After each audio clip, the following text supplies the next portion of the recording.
Hello YouTube বন্ধুরা, আসসালামু আলাইকুম। আশা করছি সকলে অনেক ভালো আছেন। আমরা আলোচনা করছিলাম মাইক্রোসফট অফিস ওয়ার্ড এর নিয়ে। তো আমরা মাইক্রোসফট অফিস ওয়ার্ডের অলরেডি 12টা টিউটোরিয়াল তৈরি করেছি। আমরা ইনসার্ট ট্যাব নিয়ে গত পর্বে টেবিল টুল নিয়ে আলোচনা করেছি, কলাম কি করে টেবিলের মাধ্যমে করা যায়।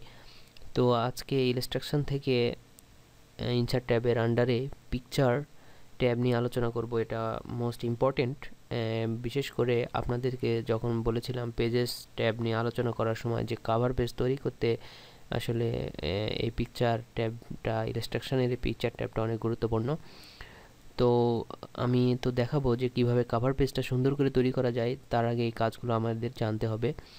তো আজকে দেখাবো যে পিকচার ট্যাবের কাজ কিভাবে করা যায়।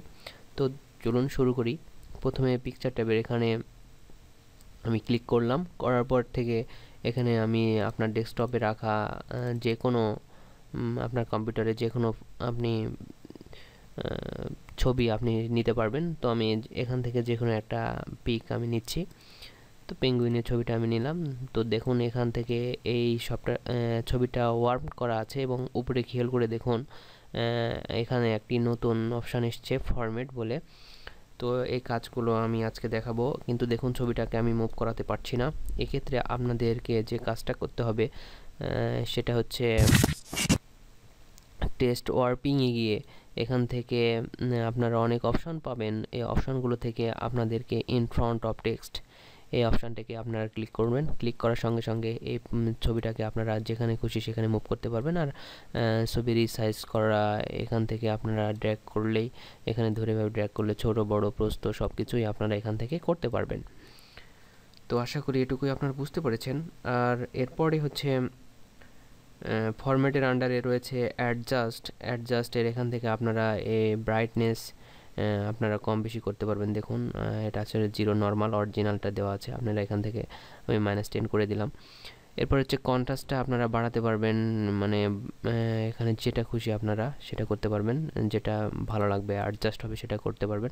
তো এই অ্যাডজাস্টমেন্টের এই অপশানগুলো আশা করি যে আপনাদেরকে এক এক করে বলতে হবে না, এখান থেকে আপনারা করতে পারবেন। আর এরপরে হচ্ছে পিকচার স্টাইল থেকে আপনারা এখান থেকে বুঝতে পারছেন এটা কি, এখান থেকে আপনার স্টাইলস পিকচার করতে পারবেন। তো এখান থেকে আপনার যেটা খুশি সেটা ভালো লাগে সেটা আপনারা দিতে পারবেন। আমার এটা ভালো লাগছিলো, আমি একটা দিলাম। এরপরে হচ্ছে পিকচার শেপটা আপনারা এটা একটু বুঝি। আপনারা এখানে পিকচার যে কোনো একটা শেপ দিতে পারবেন। তো এই শেপ দিলে আসলে পিকচার আপনার যদি ভালো লাগে তাহলে দিতে পারেন, তবে অরিজিনাল পিকচারটা রাখলে বেশি ভালো লাগে। এবার বর্ডারটা দিতে পারবেন।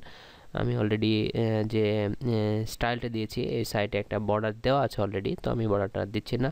এরপরে পিকচার ইফেক্টটা আপনারা দিতে পারবেন, শ্যাডো হবে নিচে হবে, তবে এটা আপনারা যেটা খুশি সেটাই দিতে পারবেন। তো দেখুন আমি একটা দিলাম, নিচের দিকে খেয়াল করে দেখুন যে এখানে শ্যাডোটা চলে এসছে। আর অ্যারেঞ্জের এটা তো আপনাদের বললাম, আমি টেক্সট ওয়ার্পিং নিয়ে আলোচনা করেছি। ব্রিং টু ফ্রন্টের এটা হচ্ছে আপনার ফ্রন্টে চলে যাবে। লেন থেকে আপনারা এখান থেকে কোনটা করতে চাচ্ছেন সেটা করতে পারবেন। আর রোটেট তো আপনারা জানেনই, এখান থেকে রোটেট মনে করুন আপনাদের যেটা খুশি সেটা নিয়ে গেলে সেরকম রোটেট হয়ে যাবে। তো আপনার যেরকম খুশি সেরকম করতে পারবেন। আমি ডিটেলস এগুলো টুল নিয়ে আলোচনা করছি না, কারণ এই টুলসগুলো সম্পর্কে কম বেশি আমরা সকলেই এখন জানি। আর এরপরে হচ্ছে সাইজ তো বুঝতে পারছেন, এখানে ছবির সাইজটা আপনারা যেটা খুশি কাটতে পারবেন বাহিরভাবে সেটা। এরপরে হাইট কতটুকু নিতে যাচ্ছেন, ওয়াইড কতটুকু নিতে যাচ্ছেন, এই সাইজটা আসলে এটা আমরা হোম ট্যাবের আন্ডারে একটা বিষয় নিয়ে আলোচনা করেছিলাম। তো আশা করি সেখান থেকেই আপনারা এই বিষয়টা জানতে পারবেন। তো এইভাবে আপনারা এই প্রজেক্টটা এইভাবে করতে পারবেন। আর আমি যখন আপনাদেরকে ইনসার্ট ট্যাব থেকেই কভার পেজটা সুন্দর করে দেখাবো তখন আপনারা এই অপশানটা ভালোভাবে বুঝতে পারবেন। তো আমি আজকে এটুকুই, মানে ইনসার্ট ট্যাবের আপনার পিকচার ট্যাব নিয়ে যে আলোচনা এটুকুই এখানে শেষ করতে চাচ্ছি।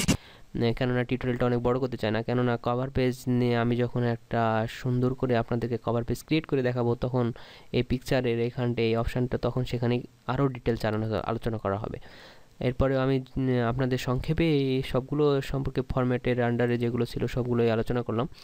তো তারপরে যদি আপনাদের কোনো সমস্যা থাকে তাহলে অবশ্যই আমাদের কমেন্ট করে জানাবেন যদি কোনো সমস্যা থাকে। আর আমার একটি গ্রুপ আছে, গ্রুপে জয়েন করতে পারেন, সেখানে আপনার সমস্যা জানাতে পারেন। এছাড়া সেখানে আপনি বিভিন্ন টিপস অ্যান্ড ট্রিক্স পাবেন। আর এর পরবর্তীতে এখান থেকে নিয়মিত ইনস্ট্রাকশন থেকে আলোচনা হবে ক্লিপ আর্ট নিয়ে, শেপ, স্মার্ট, এগুলো অনেক ইম্পর্টেন্ট। আর এগুলোর শব্দ কিছু টিউটোরিয়াল পেতে আপনারা অবশ্যই আমার চ্যানেল সাবস্ক্রাইব করুন।